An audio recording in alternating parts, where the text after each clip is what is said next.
about what is the best thing for you. This is what we're going to cover today. So we're going to look at the kind of terms of resilience and well-being, and then look at some of those triggers that I talked about for stress, anxiety and depression.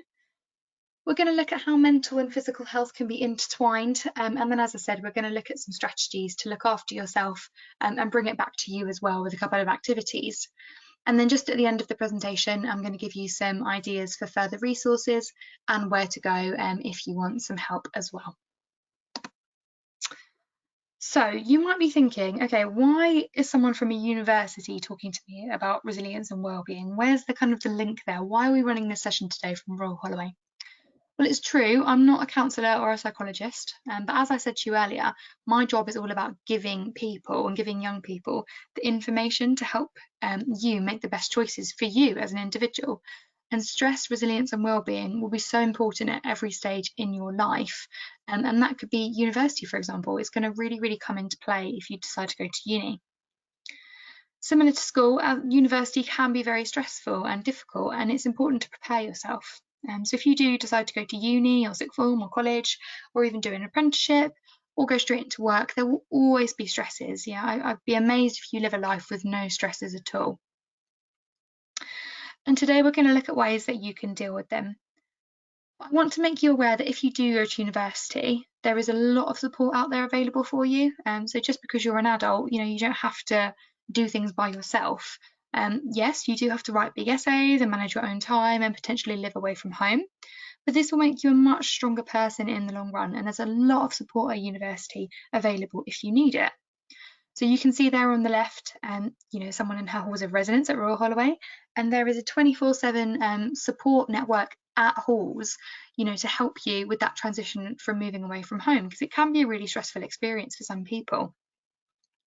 You've also got your student union, and you'll obviously make friends and people on your course that can support you with issues too. We've also got a career service on campus and a kind of a hub and like an advice hub as well to help you with any academic skills or disabilities that you might need support with, as well as an on-site doctor's surgery and very helpful staff in the library that's open 24/7, who can help you there. And as well, if you do come to university, you'll be assigned what's called a personal tutor, and they are basically someone who it's like an academic at the university.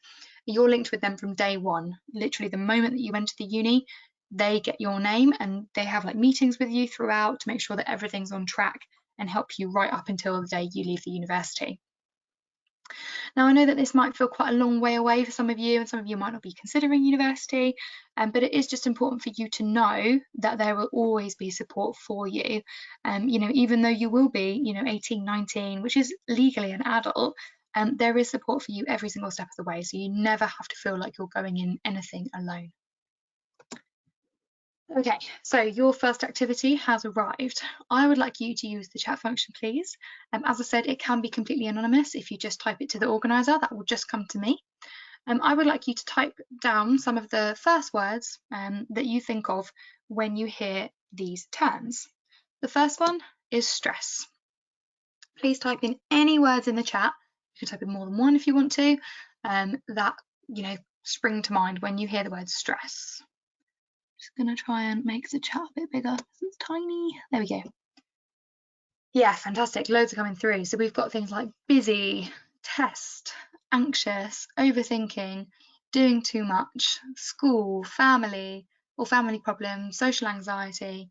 Yeah, absolutely. I'm sure lots of you can empathise with other people, and you've potentially experienced a lot of these stressful situations too. Yeah, absolutely. So stress is a very negative word, and we don't necessarily think of good things when we think about stress. We think about the negative things. So hopefully these other two that we're going to look at today, resilience and wellbeing, will be the more kind of positive spin on that. Okay, the next one, resilience. A bit more tricky. What do we think? What does it mean to you? Do any images pop into your mind when you think of the word resilience?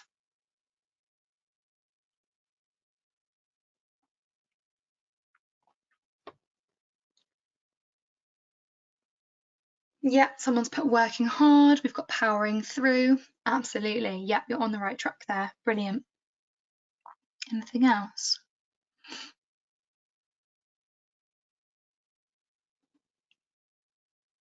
It's a bit more of a tricky one. Yeah, someone else has put breaking through. Yeah, breaking through that mold, healing as well. Absolutely. They're really, really, really good. Really mature answers as well. Definitely. We're going to have a look at the definitions in just a second. So if you're still not sure, don't worry. Okay, last one, well-being. Anything for well-being. I've just seen a message about having to leave. Yeah, if you email me, I'll just put my email in the chat and then you can ask for the recording. Whilst I'm doing that, please, any words that you think of, any images that pop to mind for well-being.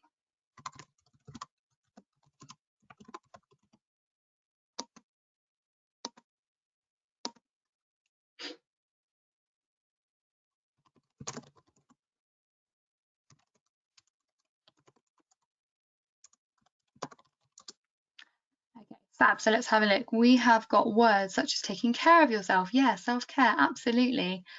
We've got peace, health, zen. Yeah, definitely. Not pushing yourself to burnout. Definitely. Yeah, fantastic. Really, really amazing responses there. Thank you very much, everybody. Okay, so what do the experts say about this? Well, stress, to define it, is a state of mental or emotional strain or tension resulting from adverse or demanding circumstances.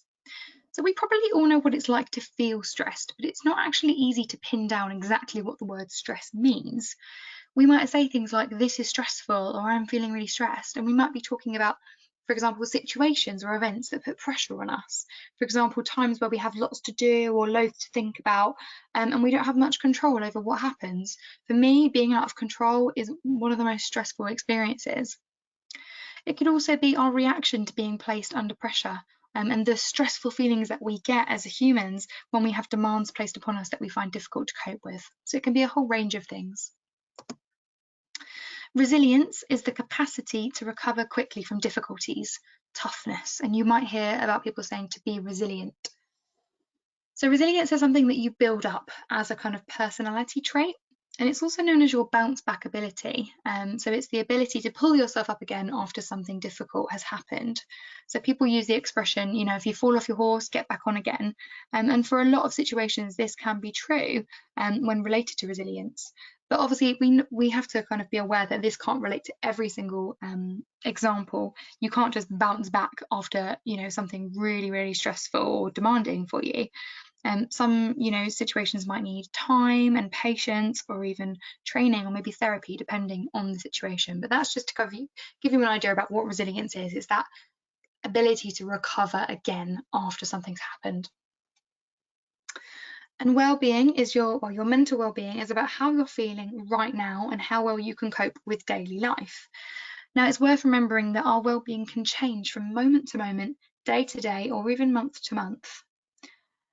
Well-being is difficult to define, again, like stress, because it's actually a state of you as a person. It's that emotional feeling. It's not something tangible that we can touch. The important thing to note is that they are all linked, and we'll see now why they're linked and why it's so important to have good resilience and well-being to help you fight and combat that stress. So why is my well-being important? I'm going to refer to this charity Mind, who I think are absolutely amazing, and you know, please do have a look at them if you want to find out more about this. They've got so much great advice on there.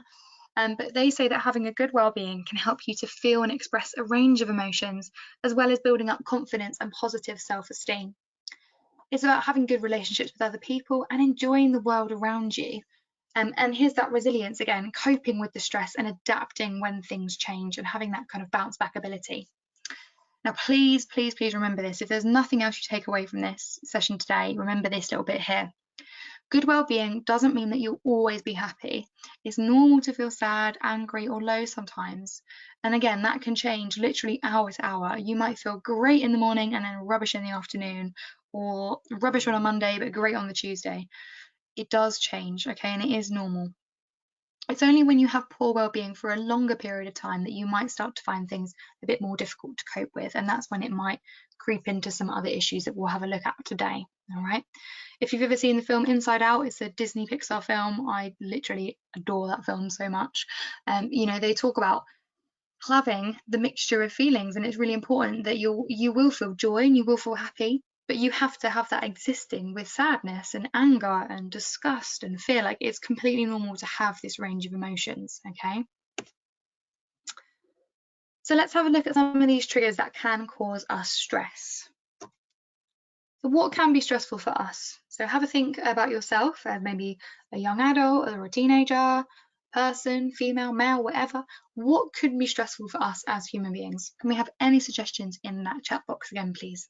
Anything at all in the world that you or people might find stressful.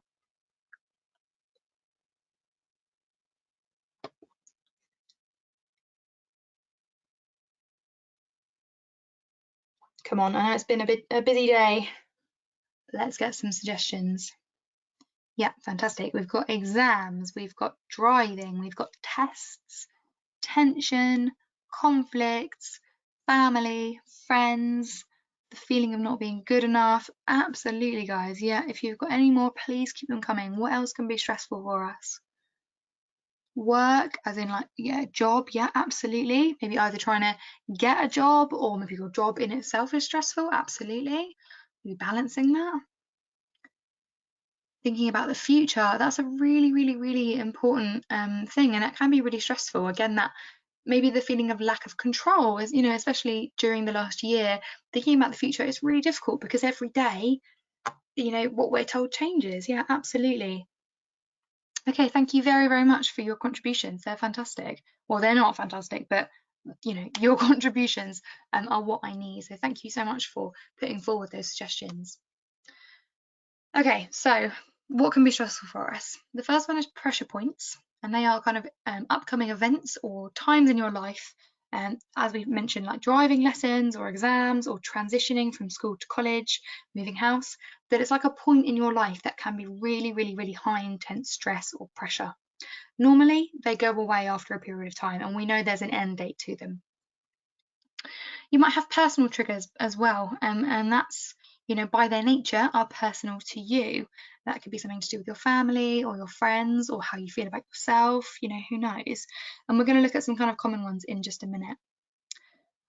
And, having a look at this third point here, preventing depression, it is perfectly okay to feel low or sad or angry at times, as I've already mentioned, but it is important to try and stay afloat and kind of have a look at those feelings to avoid, slipping into a depression as well. All three of these factors can have a negative effect on our well-being and how well we deal with events, which is obviously our resilience. Okay, and we're going to have a look at some tips for how to combat these really difficult points later on in the session. So, as I said, let's have a look at some of these personal triggers that you might feel. So, common things that can cause us to have a dip in our mental health or our well-being. Difficult or challenging life events, like all of the ones that you guys mentioned. The relationships with people around us. The care and support that you get from home or from school, or it could even be the care that you give as well. That can take a toll on people. If you're always the person that people come to for support, that can be a real burden sometimes. Or you might be caring for people at home or siblings. Again, that's really, really, really stressful. Your physical health, are you things like the amount of sleep you're getting, what you're eating and drinking, any health conditions, that can be a massive cause of stress on your body. And as well as your environment here, so the housing that you're living in, have you got much access to like open or green spaces? You're sharing a room with lots of siblings, if you were doing your schoolwork all in the same room, that could be massively stressful. And I think that links very well into processing and sharing your emotions. So if you feel that you can't process or share those emotions and you feel like you haven't got anyone to talk to, that can kind of lead into a bit of a vicious cycle where you feel you don't know how to, there's no one there, and then you feel emotionally inadequate. Okay, but there are, as I said, there are things that you can do to help that we will come on to in a short while. Just before then, one more activity. Just from looking at the information on your screen that you can see, so the pictures, the names and the ages, I would like you to write the name, please, of the person who you think is more stressed. Is it Jamie or is it Lucy? Just use that chat box, please. You don't have to give any reasons why, just the names.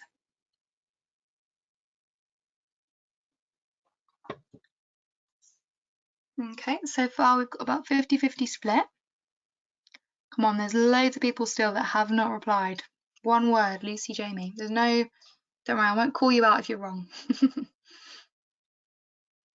Okay, we're getting some more Jamies in here. The occasional Lucy. Some people are putting reasons in, yeah. That's Jamie there. Okay. This is great, yeah. I think you've lots of you have really thought through the reasons as well, which is fantastic. Overall, I think we're leaning more towards Jamie, probably like 75-25% split. So let's have a look. Before I'm going to give you the right answer about who is more stressed, I'm going to give you some information about their background stories, which some of you have already touched upon, which is amazing. So Jamie, as we can see, is 17. He's doing his A-levels and he wants to go to uni next year to study computer science. He's doing 3 A-levels at the moment and he's got exams coming up in about a month or two's time. Now, his first choice uni won AAB to get in, and he's currently predicted BBB.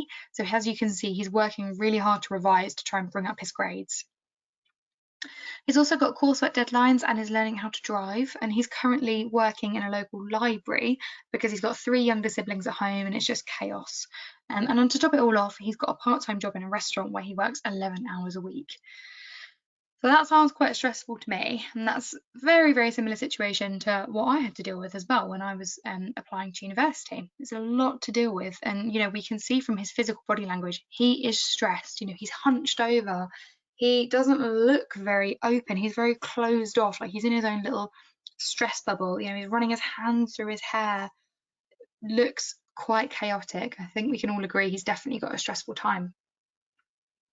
However, some of you mentioned Lucy might be more stressful, and maybe you're right about that. So what we don't see from this picture, from the photo, Lucy looks pretty happy, doesn't she? She's got a cute baby, she's got quite a nice house behind her. But because we can't actually see her face, whereas we can with Jamie, we don't actually know how she's feeling. She could be like crying. We don't know. And even if she does look happy, it could be, as we know, like fake news, an Instagram post. People very rarely upload photos of them being upset because you want to give off that image. So we just don't know from a photo. And what you don't see is that Lucy's got a job working as a solicitor. She's going back to this in a few weeks from maternity leave. Her parents can't look after the baby anymore, so she's struggling to find childcare. And her job is stressful at the best of times, never mind juggling the baby as well.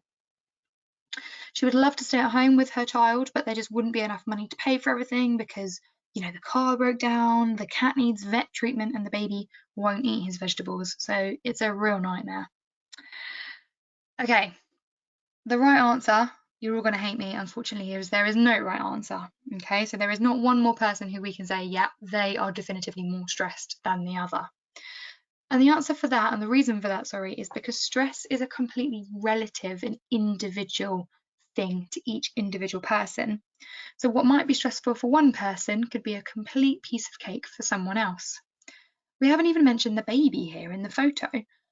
Things that the baby will find stressful, for example, loud noises or being left alone or maybe the dark, we might have found stressful as children as well, but now we probably don't even think twice about them. So stress doesn't have to be one specific thing, and it can be caused by a build-up of everything as well.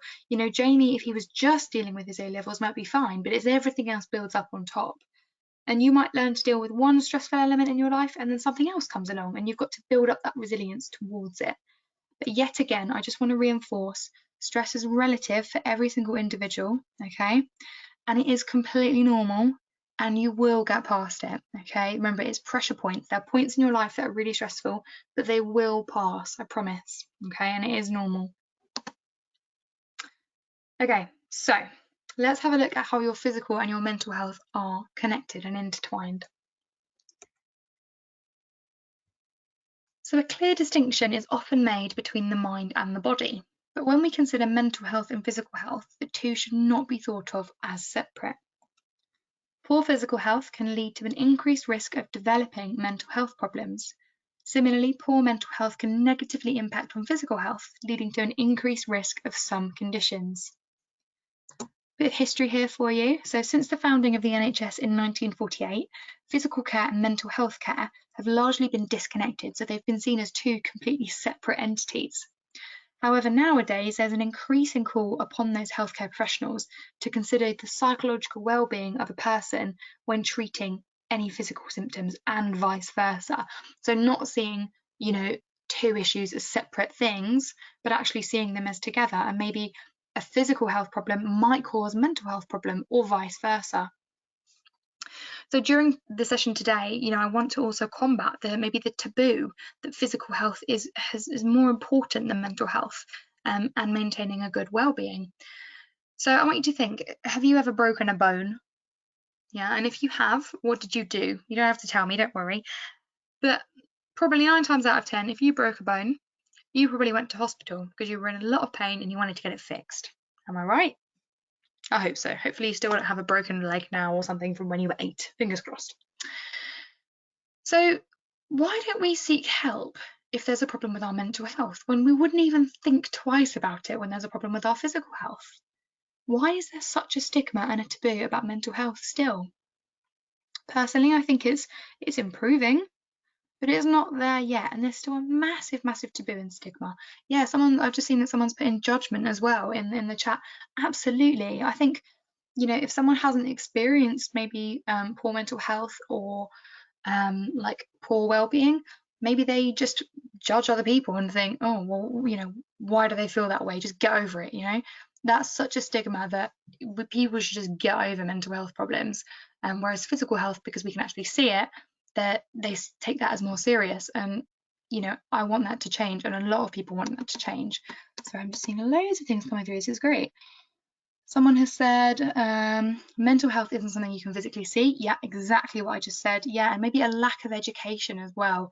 I think, you know, some generations maybe just have been brought up with the fact that physical health is more important than mental health, or mental health doesn't even exist for some people. And hopefully we're starting to see that change and that we can see how they are linked. And I'm going to show you some examples of very clearly how physical and mental health are linked. So, as we've just said, stress is relative and it impacts each of us very differently. So when you're feeling stressed, you might feel lightheaded or have an increased heart rate. Or for someone else, they could get really sweaty palms and a shortness of breath. It completely depends on you as a person and an individual, and you might experience different symptoms of stress at different times or none at all. You might not show physical symptoms at all. But it is worth remembering that stress can be physical as well as mental. Okay, it's something we feel inside of us, but for some people they exhibit that in physical ways as well. So the different systems in your body, like you can see here, like your nervous or your cardiovascular or your respiratory system, they have their own ways of reacting to stress, and they send different responses around your body as part of the fight or flight response. And that's why our body can produce the physical reactions to stress as well as the effects that it has on our mental well-being and our resilience. So here's some of the most common physiological or physical signs that you are experiencing stress, or that you might be experiencing stress. So things like a persistent headache or a migraine, problems sleeping, skin problems like acne or eczema. It could be things like hyperventilation, maybe a panic attack, coughing or a sore throat, chest pain, racing heart, shortness of breath, or even heartburn or stomach problems. Again, you don't have to type this in the chat at all, but just think to yourself, have you ever felt stressed, and have you ever had any of these symptoms before? Maybe you've had one, maybe you've had all 8. Well, there's technically more than 8. Or I've missed number 9 as well. Number 9 in the bottom there. Ongoing joint pain, stiffness and aches. Yeah, for example, like I get a really sore neck and back when I feel stressed, normally because I'm hunched over. Think about that picture of Jamie. You know, at my laptop, hunched over. It then causes stiffness in my neck. So again, these are some of the problems that you might experience physically and physiologically from stress. Okay, you might experience all 9, you might experience none, you might experience some. It's just being aware again that this is normal. Okay. Yeah, someone as well just messaged me with their own experiences. Yeah, it's honestly, it is normal. Okay, and you might experience some of these symptoms now when you're, you know, still young, and then when you're older that might go, and you might have a different way of exhibiting the stress. It just completely depends on the situation and on you as an individual. So this has all been pretty negative. I hope you're not feeling too low after hearing about this, but you know, it is important that we talk about it. And if we don't talk about it and don't educate ourselves, how will we ever, how will we ever know? So what can we do to look after ourselves? Well, here are some steps that you should bear in mind to maintain a good level of well-being on a kind of daily basis. Now, these ones are quite abstract, okay, so they're not something that you can necessarily, physically do, but it's just things to bear in mind. So the first one, talk to someone. Please don't bottle it up, okay? Talk to someone about what you're feeling. Understand why you're focusing on the negatives. You know, we've said that feeling stressed, feeling angry, feeling low is normal, okay? Think about why are you feeling that way? It probably is a stressful situation and it's normal to feel like that. And just remember, it will pass. Find the right people for you. You know, if you know that someone is just going to dismiss you and not take you seriously, don't waste your time talking to them. Find someone who actually understands you. And, you know, I think a lot of the time you don't want to talk to someone, maybe you don't want to get advice, maybe you just want to vent and just get it out. So find someone who will be prepared to do that. And you might even need to say to them, please, can I just vent to you? Okay, you don't have to give me any advice. I just want to talk about my rubbish day or whatever's happened. Challenge those negative thoughts. Okay, remember, you will get past it and there are things that you can do. Number 5, get active and give yourself time. And I'm going to give you some more examples of that in just a second. Oh, number 6, focus on the positives. Trust me, I know how hard that can be, especially if you're feeling really rubbish. I know someone saying, oh, stay positive, smile. You know, I know that's tricky, but if you can have a slightly positive outlook and just think, okay, this bad thing happened to me today, but actually 5 really good things happened to me today, focus on them, okay? It's always the way, you know, when I used to be a teacher, I could give my class 99 compliments and I'd give them one thing they need to work on. What did they focus on? That one thing, okay? We're humans, we want to please people, but just remember to focus on those positives and give yourself a bit of a pat on the back sometimes. And our last one is number 7, set some realistic goals, okay? There's no point saying to yourself, oh, I don't feel like very nice, so I'm going to run 20 miles to make myself feel better. For me, that's just completely unrealistic. So set realistic goals and just, you know, be proud of yourself for achieving those little things. Someone's just put forcing positivity somehow makes you feel worse. Yeah, absolutely. You don't have to force it. Please, please, please don't go around, you know, like the Cheshire Cat from Alice in Wonderland, like massive smile on your face. You don't have to force it. Absolutely not. Just I think tiny things that you can do, like I always try and make an effort of, you know, speaking to my partner or, for example, my sister or a friend and just telling them one good thing that's happened in that day. It could be tiny, like today, I don't know, what was a nice thing that I did? Well, I was on a course this morning and it really taught me a lot of things about myself. And for me, that was really positive. I also had a lovely dog walk at lunch, but I won't bore you with the stories of my dog again. It's just thinking of the little things and just trying to change your kind of mindset.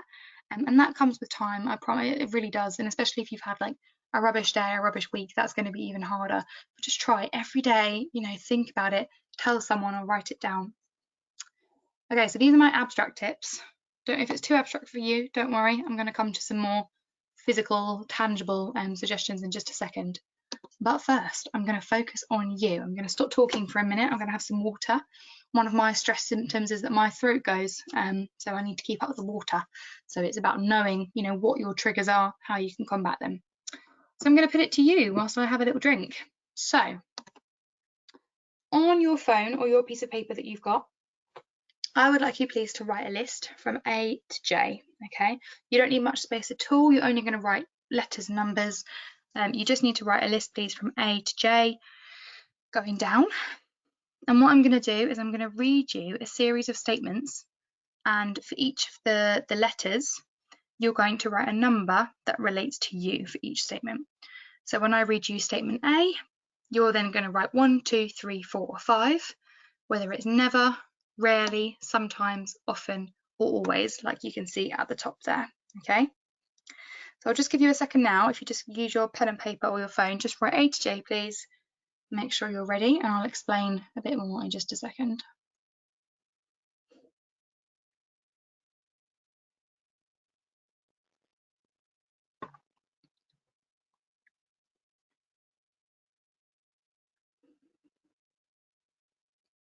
Okay, hopefully that was enough time.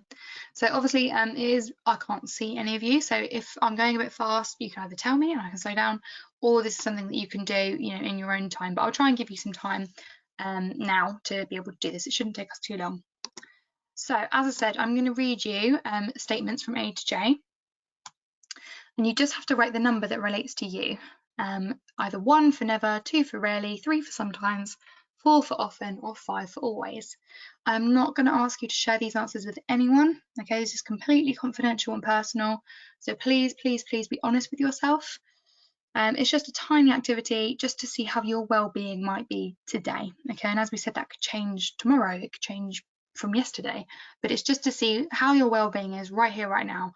And then after this, we're going to look at some ways that you might be able to improve if you want to. So let's give this a go. So first one is A, I sleep well. Okay, so can you just please use the numbers at the top and write 1, 2, 3, 4, or 5 for your response to I sleep well.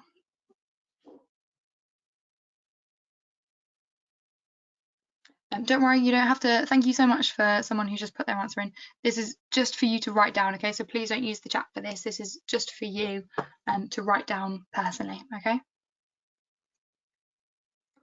Okay, next one, B. I sleep for the right amount of time if we assume that the recommended time is 8 hours.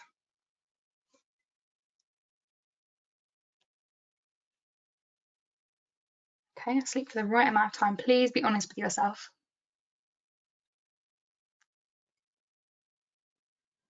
Okay, letter C. I have a balanced diet. A balanced diet. Okay, so I'm not asking you to write how many salads you have or anything like that. Oh, my Siri's just having a mad one. There we go. It's just balanced, okay? So that's a bit of everything, mix of everything. Carbs, protein, fruit, veg, whatever. Okay. And again, this is overall. It's not, yeah, don't worry too much. Just write the first thing that comes into your head. Okay, letter D. I do exercise every day.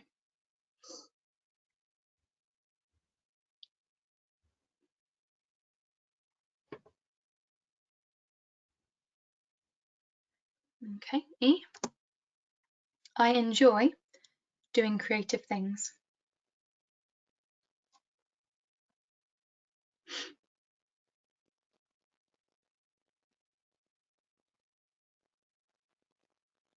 Okay, F. I have enough free time in my day.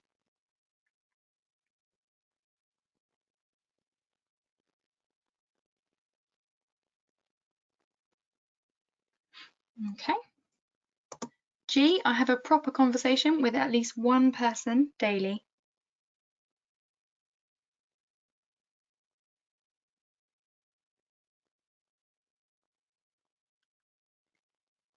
Okay. H, I'm good at not worrying. So be careful with this one because it's kind of like a double negative. So I'm good at not worrying. I just want to refresh yourself of the options at the top if you're not sure there. Okay, let's have a look at I, which is I feel stressed when I do things. Sorry, I feel less stressed. Apologies. I feel less stressed when I do things.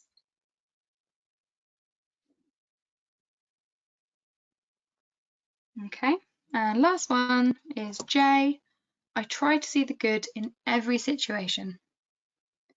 I try to see the good in every situation.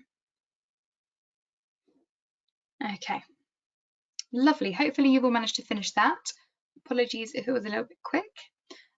You might want to very quickly add up your score and give yourself a score out of 50, please. I'll just give you 1 minute to do that.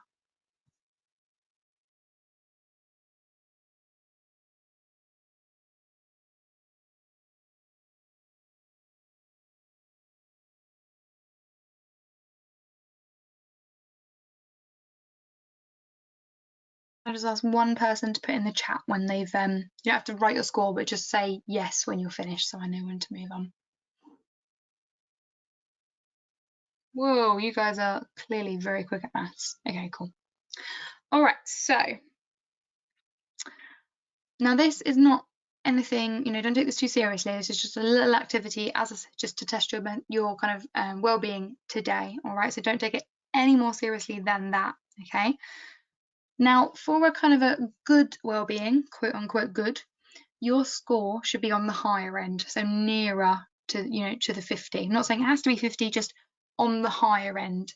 And for a lower score will indicate slightly poorer well-being. Okay, so 0 is the kind of lower end, 50 is obviously the highest. So have a look at your score and reflect on how your well-being might be today. Yeah, is it really, really bad? Is it okay? Is it quite good today? And as I said, that might change on a daily basis because you might just feel a little bit ill, or the weather's rubbish, or you had an argument with someone, or you're having a bad hair day. Like, all of these things, as small or as big as they are, can have an effect on our mental well-being and our resilience. But hopefully, tomorrow that will improve, and it could go up, could go down, but it is normal. Okay. So thank you so much for all the people that got involved there, and I've seen a few people have sent me some messages. That's great.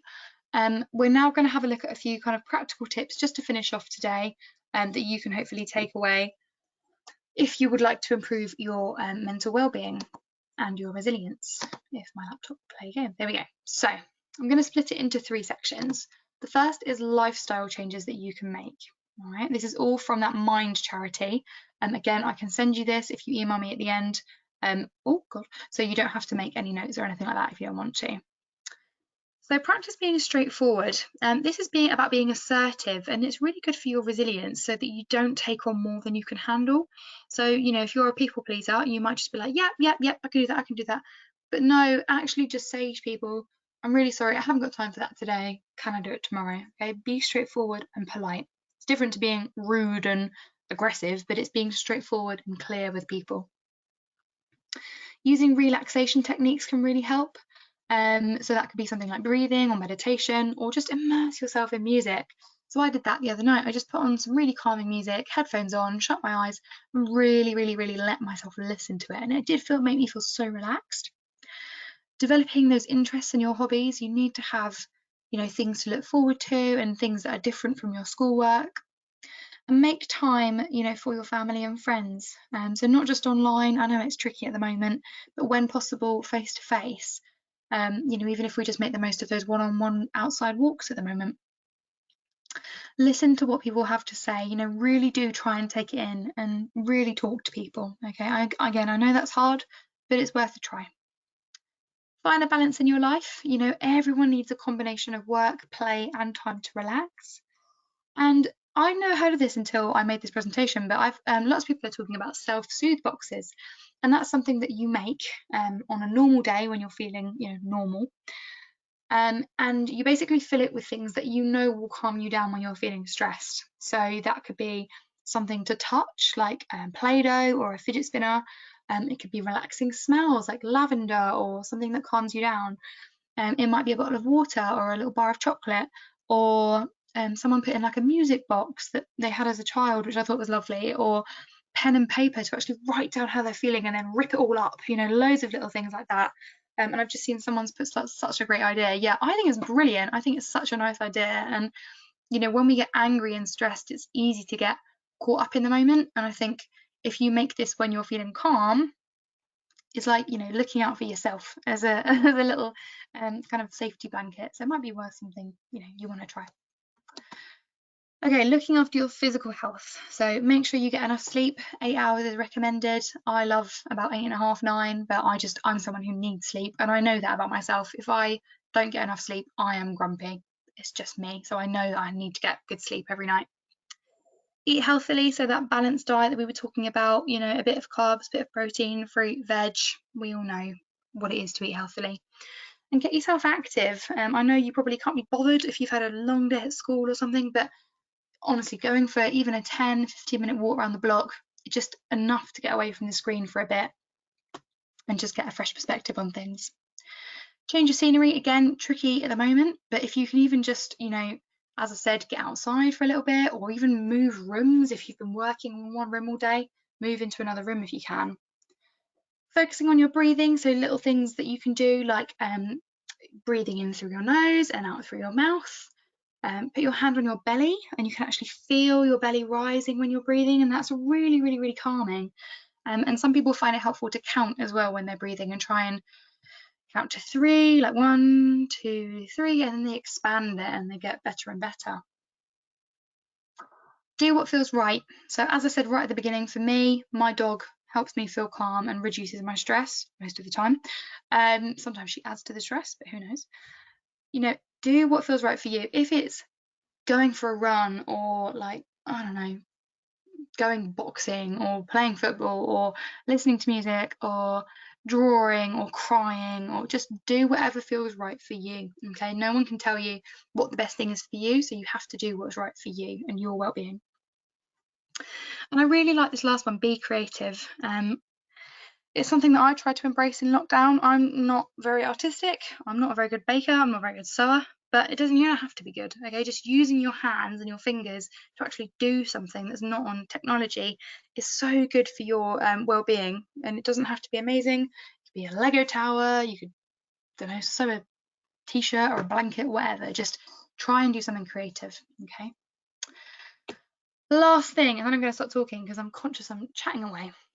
So the first thing is about rewarding your achievements. So be proud of yourself, as I mentioned earlier, with little things that you've done, and treat yourself if you can, as well as taking breaks throughout the day. You know, you can't work solidly throughout the day. It's just not feasible. Forgive yourself if you make mistakes. We're all humans. We need to learn. We need to make mistakes to be able to learn as people. It's normal, okay? And talk to people. Do not bottle it up. I'm going to show you support networks in a minute that you can use if you need to. And as I said, have time away from technology. It's not good for you to be on the computer all day. Okay, it's not what we're meant to do. Last thing, again, I've really tried to do this in the last year, is appreciate those good things. Take that minute out of your day just to think, what was a really good thing that happened to me today? It can make you so much more grateful. And I know it sounds really cheesy, but I promise it does help, okay? Right, so if I can get my little PowerPoint to work here. So just before we move on to our last section today, I just want you to have a really quick think about what you do normally if you're feeling stressed, and what you could do differently, maybe from what I've just showed you on the screen there, to improve your well-being. You don't have to put this in the chat if you don't want to. Just have a think. You can tell me if you want to, but just have a think what you do and what you might do in the future to improve your well-being if you're feeling a bit stressed.